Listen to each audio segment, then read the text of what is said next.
Illnesses can be very costly, and this is especially true for chronic illnesses. What is chronic illness? It is an illness that is long-term and progressive. This also means that at the point of diagnosis, you may not show any symptoms at all until the illness progresses much further.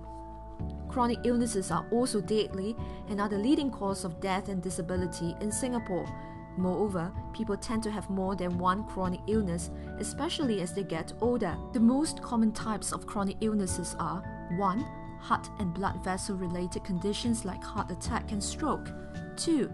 Respiratory conditions like asthma and chronic obstructive pulmonary disease, or COPD for short, which is usually caused by smoking. 3. Diabetes. And 4. Cancer. The symptoms of your chronic illness from the point of your diagnosis to your death can fluctuate in its severity that requires hospitalization depending on how well you manage your own condition at home. You may need medication, mobility aids, regular outpatient treatments.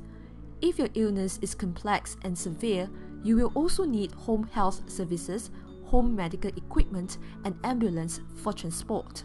All these add up to what we call the direct costs of your illness. But what about the indirect costs? When your chronic illness is severe, you will have to consider the caregiver cost. Many times, the primary caregiver ends up being a close family member who may even have to give up his job for that role. You will also experience the loss of employment, time, savings, and investments, all of which could have allowed you to accumulate your wealth. There are also intangible losses, your dreams and opportunities, meaningful relationships that you would have otherwise made if you were healthy. As you can see, ill health has profound repercussions on yourself and your loved ones. Therefore, it is prudent to ensure that you have adequate insurance coverage in the event that you fall ill. More importantly, however, you should also take care of your own health.